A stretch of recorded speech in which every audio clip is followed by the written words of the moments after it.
KPBS On Demand is supported by UC San Diego's Art Power, presenting Richie Forever, an ode to an American dreamer, reimagines the music and legacy of Richie Valens on September 2nd at the Epstein Family Amphitheater. Visit artpower.ucsd.edu.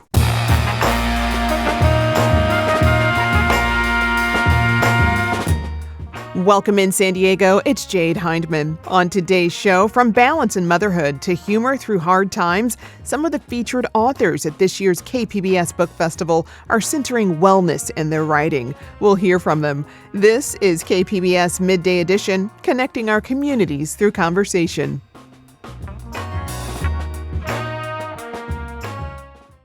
So here's a question for all the moms out there. When's the last time you took a moment to just ground yourself? Motherhood is a beautiful, complicated, stressful thing, and there's a lot of pressure on us to get everything right. So it's completely normal to feel, like your fuse is a little short. But what if you want to change that? Well, Cassidy Freitas is a San Diego-based therapist and author. She's out with a new book called Mom Needs a Moment: How to Stop Your Reaction Before It Starts and Become a Calmer, Happier, More Connected Parent. Cassidy will be a featured author at this Saturday's KPBS Book Festival that's happening at the University of San Diego. And Cassidy joined me now to talk about her book. Welcome back to Midday Edition. Thank you so much for having me. It's great to be back. Glad to have you back. So, tell me, what made you want to write this book? Oh, well, how long do we got? We don't got a ton of time, but I will. You know what? It was the muse for this book was my journey to becoming a mom. My oldest is now 15. So 15 years ago, I had my first, and it rocked me. And I'm a therapist. I went in knowing some of the different challenges I know about postpartum mental health and the impact it could have on a couple, and it rocked us. And so I wrote this book because I knew that other moms were probably struggling with similar things. And if I didn't know what to do or how to get support or how to understand all the things that were coming up and triggering me, I first took some steps to heal myself. And then I wrote this book for the mom who, was in my position back all those years back when. I tell you, experience is where our true knowledge comes from sometimes, right? You write about this idea of specific spaces called margins. How do you define them? Yeah. And so what I found when I first became a mom was I kept thinking to myself, gosh, if I could just get some space, I feel like then I could show up as the mom that I want to be. Then I could, my gosh, process how difficult and traumatic that birth experience was, or how, disconnected I feel from my identity and my partner. I just need some space. And then I got support finally, eventually. And this became the muse for all the clinical work that I do today and the clients that I work with today. And time again, clients, moms were coming in my practice saying, if I could just get some space. And I was like, you know what? There's something really to this. And I think especially in our modern day lives, this digital era where we have so much information at our fingertips and we're constantly consuming more, and this intensive parenting era where there's a lot of pressure and expectation, I began to be really deeply curious about this piece of margins in our calendar, or that space between a trigger and our reaction or reactivity. And so I became a little obsessed with this concept of margins in space. And I think it's actually the missing ingredient for so many of the parenting strategies and approaches that we are, consuming so much of these days. And so what are some of your own, specific margins? What does that look like? Yeah. So first there's in the moment, right? So if, let's say, my kid is really disappointed, or today was the first day of school and my kindergartner was really anxious to step into the classroom. And that brings up something for me. It triggers something in me around how are others observing this, and I want to kind of just jump in and be like, you're fine, you're fine, you're fine. But she's not. She's anxious. That's a real human emotion. And so just in the moment, that margin might look like I feel a trigger. I feel it in my body. I'm going to take a beat. I'm going to take a breath. That allows me to just turn down the dial, that stress response, get down to her level, name it. You're feeling really worried. I get it. Gosh, I remember feeling that too. And then building that confidence within myself to hand her off to the teacher with confidence, give her that look of, I love you, I'm here, and I get it. And I believe that you can do this, right? But that I needed that margin, that beat in between the trigger and response so that I could respond in a more aligned way.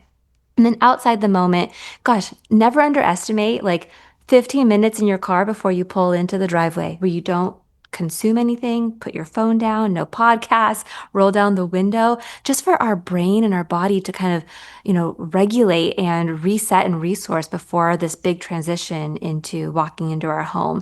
Just anywhere in the calendar, 15 minutes, and really protecting that space as if it is just as important as, say, a doctor's appointment. Because I really think for our bodies, our brains, our relationships, it is, especially in our modern day lives. Being present, so important there. How do we inherit these, perceptions of good moms and bad moms, do you think, based on how we grew up? Oh my gosh, it's just in the air we breathe, all of these discourses and messages. And I think that we really bring into motherhood these rule books. And I think a rule book is really the roots of it are in our own childhood experiences. We come into this world looking around us to decide, who am I? What do I need to do to survive? What do I need to do to belong, to keep the adults around me close because I rely on them for survival? And we all have our own unique stories around this. And then we bring those rule books into our adulthood, into our own parenting, unless, we've done some work around it. But the thing is that these rule books are not written in pen. They've always been written in pencil, right? We can always go back and take a look at some of the things that we have brought into our adulthood, into our parenting. We can redefine what we want our legacy to be. We can identify what we want to maintain from the legacies that we, adopted, that are in the rule book, and we can decide what ends with us. But there's a lot of messaging and discourse that we absorb as children and just in the world around us. Indeed. You also write about the division of labor that goes into running a family. You say sometimes it's not always a fair split there. So what's your advice for navigating that? Yeah, it's definitely not. I mean, research will tell us time and time again that there is oftentimes an unfair division of labor, and there is an invisible mental load that primarily women are carrying. And so I can't talk to moms about taking a moment. Mom needs a moment and all the reasons why that this is important for you and for your relationship with your children without talking about the need for support for mom to take that moment. And so there's a whole chapter in the book about how do we activate our support system? How do we talk about this with our partners, with our family members, our loved ones, with our community, so that we can share the visible and invisible load of parenting and having a home and caring for a home. And there's also though an element of having to kind of let go of our grip on perfectionism and things needing to go a certain way. And that's a piece of it as well. So it's really a relational chapter to support moms in getting that support that, a lot of us are carrying alone. And a lot of it, not everybody is seeing. Your book also includes a series of reflection questions to help readers really think about how these ideas apply to their own lives. When writing these questions, did any of them challenge you or your own approach to parenting? Oh my gosh, in so many ways. I have to tell you, writing this book was one of the most vulnerable experiences of my life. I wrote this book for those moms out there who might be able to connect with, they're having a little inner perfectionist, maybe someone who has a sort of need to achieve in order to feel safe, in order to belong. And so there's a lot of questions in there that might bring forth some of your own vulnerabilities, and it absolutely did for me. And my hope and with those questions is that a book is not a replacement for therapy, right? I'm a therapist. I work with clients every single day. And yes, this book is going to support folks in understanding the journey that I'll take my clients through, but there's going to be moments throughout any book where you find yourself feeling a little stuck or like this is a little sticky or I need to process this a little bit more for myself? And these questions are to hopefully help the reader have language for what to then bring to a therapist, say on a consult call with, I was reading this book and there was a question about, how my parents, navigated my own big emotions when I was a kid. And it was hard for me to go there. And it feels kind of sticky. And I think I want some help processing that. So that was my ultimate hope with those questions. And it absolutely was a reflection for me of my own vulnerabilities in writing this book and in doing this work. Yeah. One of those reflection questions invites people to imagine their empty nest era Ah, and really think about what parts of themselves they'd still like to feel connected to. I mean, what can they gain from that exercise? I really think I love this question because I think that we spend so much time looking at the rearview mirror of like, oh, all these things that I messed up on or the past, or we're so stuck in the present and all the current struggles. But, anxiety is a part of us that will kind of future forecast, and it's not a bad part. Sometimes it takes on an extreme role. But I do think that this part of us can also serve as a tool to imagine our granny, grandma, Mima era, right? Our elder era, where we've lived through all the experiences and we can reflect back on what we've learned and where we wish we really could have been present. And I think that there's actually a lot of wisdom and love and self-compassion that we can access when we imagine ourselves at that point in the sunset era of our lives, when we imagine our legacy that we're living actually right here, right now. Hmm. It's something else I wanted to ask because, kids absorb so many messages. They absorb so much without us even realizing it sometimes. How does the way you choose to care for yourself really model healthy behavior for your kids? Oh, this is such a great question. And to connect it to this idea of going to our elder era and imagining this future self, I want my kids when one day they are possibly potentially taking care of me, right? And maybe I might not have the ability to even communicate to them my words or my thoughts, right? I want them to know without a question that I would want them in that caretaking era for them, that I would want them to protect margins for themselves and care for themselves. And I want them to know that without a doubt, even if I can't communicate it, because they saw me do it too. Hmm. I want them to say, I know that mom would want me to hire support or have someone else come in and help me with this so that I can take care of myself, so that I can honor the different parts of me right now and my own identity and my own needs. And they would not even question that because they saw me do it too in that season of motherhood. That's such good advice there. When moms are feeling overwhelmed, frustrated, and burnt out, what's the one piece of advice you'd suggest they turn to? Okay. So I guess a question I would say is to ask yourself if somebody came to you, a mom friend came to you and she texted you or sent you a voice note and she shared that she was having some of these similar struggles, how would you respond to her? We are so much more self-critical and it's so much harder to access compassion. We feel so much more guilt or shame about our own feelings or needs or like we're too much or not enough. And I think that when we kind of frame it as, what would you say to this person that you love, this dear friend? And how can we begin to translate that back to ourselves? So how can we access those same words for ourselves? And it might look like honoring, hey, you have needs. You deserve space. Where can we protect? Gosh, just 15 minutes in the next 24 hours. Like, and then, yeah, we want it to expand those 15 minutes where we can, but it can really start there. It can really start there. Well, it's been such a pleasure speaking with you today. I've been speaking with Cassidy Freitas. She's a San Diego-based therapist and author. Her latest book is called Mom Needs a Moment: How to Stop Your Reaction Before It Starts and Become a Calmer, Happier, More Connected Parent. She'll be a featured author at the KPBS San Diego Book Festival this Saturday. Details are on our website at kpbs.org. Cassidy, thank you so much. Thank you so much for having me.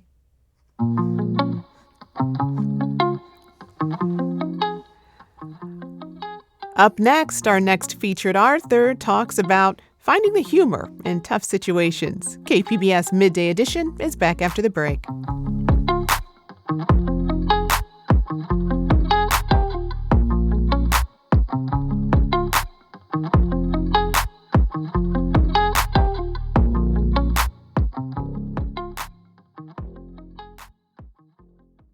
Hello, this is Dr. Michael Lalich, Medical Director and Chief of Staff for Kaiser Permanente San Diego. For more than 50 years, San Diegans have entrusted their health care to us.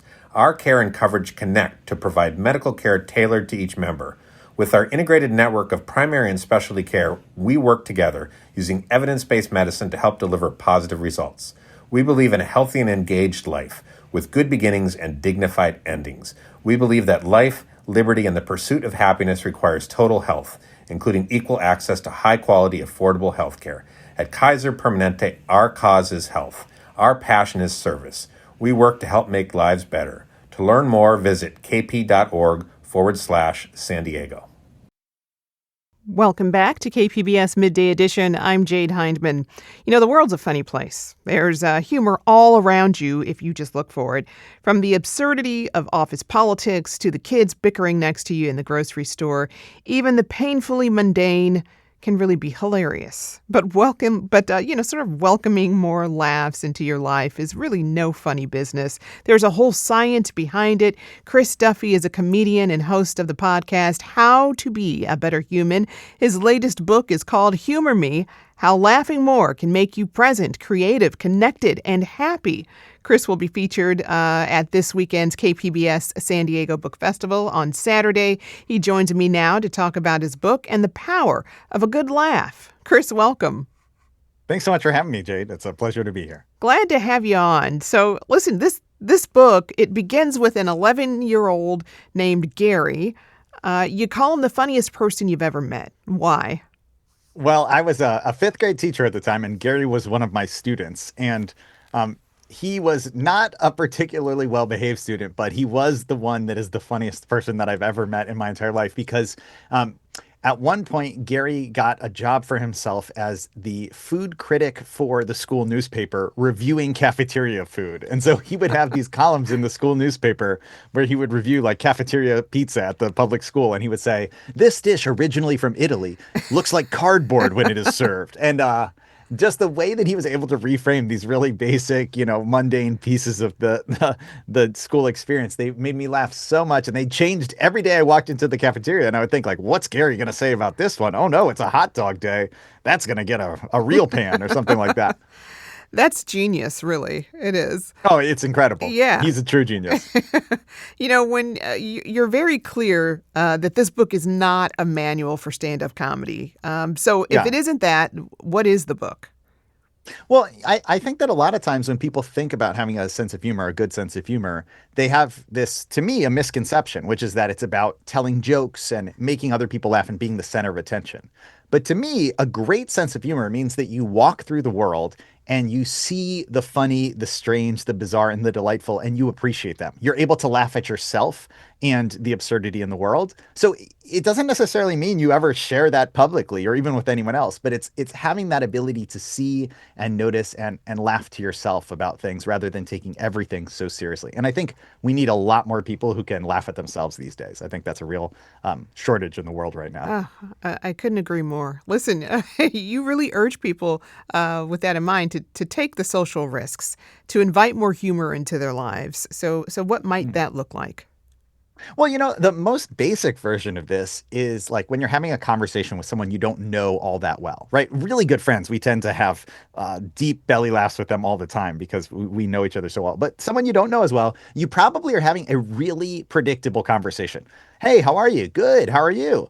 Pretty crazy weather. It's pretty hot, or it's pretty cold, or it's windy. You just talk about these things that everyone knows what the next sentence is going to be. And so taking a social risk means putting yourself on a little bit more of an unpredictable path, not necessarily knowing what the other person is going to say. So it could be something as simple as when you are talking to a stranger, asking them like, I saw a giant squirrel the other day. Have you ever seen a really fat squirrel and just seeing what they respond to that? It's not a giant risk, but it's certainly less predictable than like pretty hot today. And you never know where that conversation will lead. Right. No, you don't. Well, okay, so you have quite the resume. That's I not love all that's that the follow-up to my fat predictable. squirrel story. Right. It is the follow. Listen. All right. So, comedian, okay, podcast Yes. host, author, Yes. and for a brief moment, CEO of LinkedIn. That's right. On LinkedIn, I was the CEO of LinkedIn. As a person who, has been a comedian and a teacher and a writer, I never had a real like actual use for LinkedIn. Those are not jobs that you get by like networking on a business site. And so I was always fascinated by LinkedIn.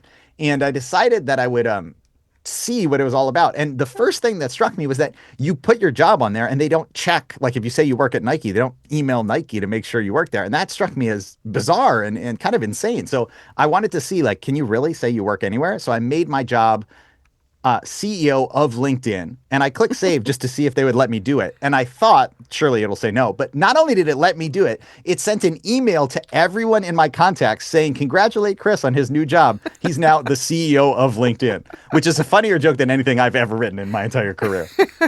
Genius there. Thank you. Yes. But to circle back, fat squirrel was not on your list of jobs. No, but now I'm sure that giant squirrel would be willing to endorse me on LinkedIn. Okay. That's what I'm really looking for. Okay. Most of my endorsements come from animals or non-humans. All right.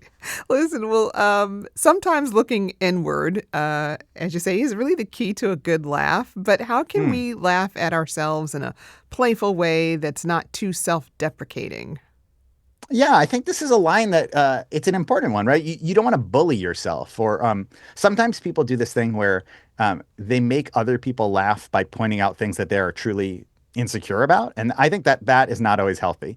So you don't want to do that. But what I think you can do is notice the things that are you, that are very you, and laugh at the things that are your predictable things. So one way you can do it is I sometimes recommend that people like imagine that your life is a nature documentary being narrated by David Attenborough, right? Like if David Attenborough saw me this morning, he'd be like, the wild Chris reaches for yet another one of his favorite types of nourishment, a Trader Joe's kimbap. He's eaten 17 of these packages in the last 14 days, a amount that surely is not good for his health, And it takes the things that I do without thinking, and it turns them into something that I can laugh at and recognize my own foibles. And if you aren't sure what your things are, find a family member, find a close friend, someone who knows you really well. I guarantee you they know the things about you and will be willing to point them out and laugh about them with you. They do. My husband reminds me every morning. There's always something. I love it. It's always good relationship, right? Oh, for sure. My wife is constantly pointing out how I often live in a world where things are either 0 or 10, where it's very rare that I acknowledge that there's nuance. I'll be like, this is the worst day ever, or this is the best day. And she'll be like, let's just be real. This piece of pizza was actually a 5 out of 10. It doesn't have to be a 0 or a 10. There's no in between there, right? No, for me, I'm like, this is the greatest pizza in the world. Everyone has to know. Or, oh my gosh, we're going to die. It's the worst pizza I've ever had. I'm there. I'm right there with you. Listen, in this book, you also take us back to the time of court jesters rather, to really prove that humor has always been connected to social change. So tell me about the power of punching up then and now. Yeah, well, I think one of the things that you'll notice if you pay close attention is often when people laugh, they say something like, that's so true, or, oh, yes, absolutely, 100%. And the reason I bring that up is because often we laugh at things that are just below our conscious awareness, but then as soon as they are brought to our awareness, we laugh at them. That's why there's the famous story of, right, the emperor who had no clothes. People are not willing to acknowledge that the clothes are not there. They don't want to say, this guy's just naked. And then it takes someone to make a joke and point out, like, hey, we all see this, right? Those aren't clothes. And then we laugh and we realize the thing that we hadn't been willing to acknowledge before. And, historically, court jesters played a really important role because they acknowledged the complaints and the issues in society, and they let the rulers seem as though they were willing to receive feedback. And it was from this very specific joking form of feedback. And I think today you see that with the increased role of comedy in society. People are very much looking for people who will call out the way things are, who aren't, trying to seem more impressive or self-aggrandizing, but instead people who are willing to just say like, hey, we're all looking around and seeing this, right? And I think actually see that on both sides of the political spectrum, that is a form of truth telling that people are very responsive today because we are hungry for truth to be confirmed to us. I mean, in that way, there's a connection between comedy and journalism, I would say, in so many ways. But, I'm curious to know, like, what did you learn about the connection between humor and our physical health? Yeah. Well, first of all, with comedy and journalism, I interviewed the comedian Roy Wood Jr., who I think is one of the greatest stand-ups working today. And We're his friends, father was I did not know. We are Wow. friends. Okay. Well, No, we went to an college incredible. together. So you know this then, Yes. and he started in journalism, and he told me that he thinks that every joke is essentially a journalistic reporting, and you just are reporting on things that would never make it onto the nightly news, but that's still a reporting. Physical health. Well, I'll tell you this about one of the things that people say, and when people heard I was writing a book about humor, a lot of people were like, laughter is the best medicine. And from the start, I was skeptical of that because I think we all know that penicillin is a lot better medicine than laughter. And there's many other forms of medicine that are better than laughter. Like if you went in for your appendix burst and the doctor said, I'm not going to do a surgery, but I am going to tell you some great jokes. You would say, I would like a different doctor, please. No, thank you. So I do not think that laughter is the best form of medicine, but I do think that it can play a really important role in your health. And when I interviewed emergency room doctors and a nurse who runs a nursing home in Hong Kong who works with the elderly, one thing that all the medical professionals I spoke with talked about is that humor and laughter can reframe our experience of what's happening to us. And that in medicine, that's actually a very important thing. Even if I can't solve your pain or your medical issue, changing how you feel about it, changing your ability to tolerate the discomfort or to feel like you have joy and happiness in your life, that's a really significant clinical outcome. And humor can really play a very important role in that. Yeah, it helps us cope with so many things. I mean, we've all heard the phrase, laugh to keep from crying. When can humor really be a valuable tool to cope with tragedy, you think? I think that humor can kind of always be a really valuable tool. It just, as long as you are open and want it to be. But I think one of the things, especially in tragedy, is we can really laugh with other people who get it, where you and I, we understand each other and we have been in the same place. So if you are experiencing a tragedy, right, if you have lost a parent and someone makes a joke to you about it and they haven't experienced that, it's going to come off as completely tone deaf and offensive. But if it's someone who has gotten it and been there and you are connecting on the absurdity of the situation or something that maybe it's even like the way that other people talk to you about it. And they make a joke about like, yeah, did you get a bunch of cards that said like, you'll get over it soon, basically? And then you laugh about that. It can make you feel less alone in the moment. And I think often in tragedies and in grief, we feel really isolated. And one of the beautiful, incredible parts of laughing with someone is you are so connected. It's a moment where when you're laughing really hard with someone else, they're not like half on their phone and half paying attention to you. You're really 100% in the same place. Yeah. You're also the host of the podcast, How to Be a Better Human, where you interview all kinds of experts. How has writing this book changed your approach to those interviews? Well, when I got hired to host a show called How to Be a Better Human, I was like, I hope that you understand that I don't know the answer to that question. You might have the wrong Chris Duffy, but instead, it has very much not been me telling my version of that, but asking people, what do you do? How do you improve yourself? How do you think about being a human in the world that we live in? And I think the way that it has changed my approach to interviews and to talking with people is to be willing to laugh at myself and acknowledge my own ignorance or absurdity or ridiculousness, to say a lot of times like, hey, by the way, you are a nuclear physicist, and I know I should know this because I took a class in high school, but can you just remind me what physics is? Because I'm still a little hazy on that. And being willing to laugh at myself, I think, often makes people feel more comfortable connecting in a real way rather than having to both pretend that I know what I'm talking about when I actually don't. Yeah, it's like just being authentic, right? Totally. I mean, this is the biggest thing that I learned from writing this book by far is all of the science that shows how much we prefer another person to be real and flawed and messy. I think a lot of us have this idea that we need to be perfect or as impressive as possible for other people to like us or want to spend time with us.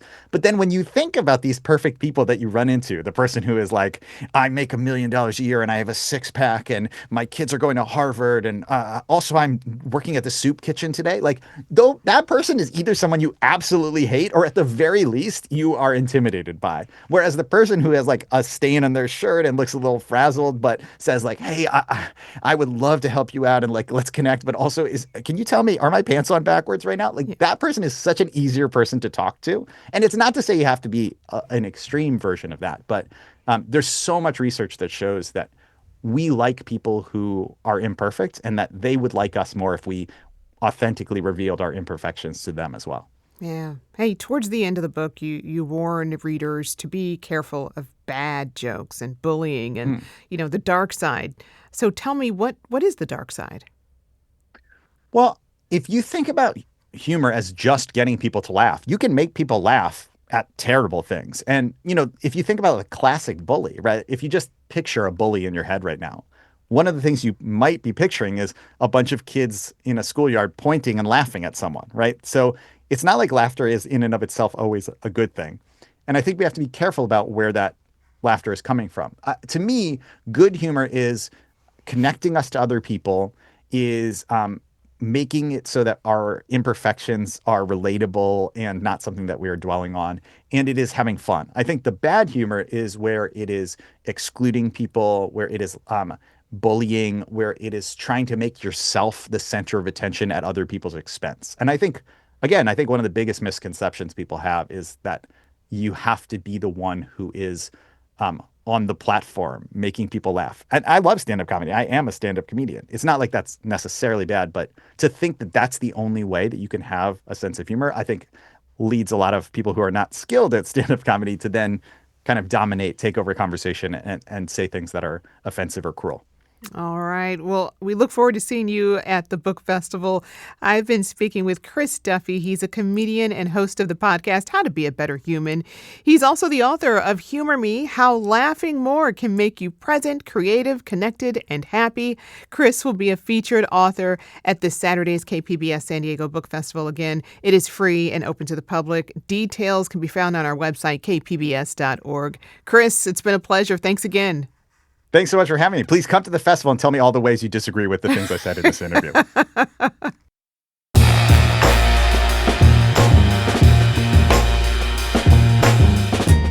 That's our show for today. I'm your host, Jade Hindman. Thanks for tuning in to Midday Edition. Be sure to have a great day on purpose, everyone.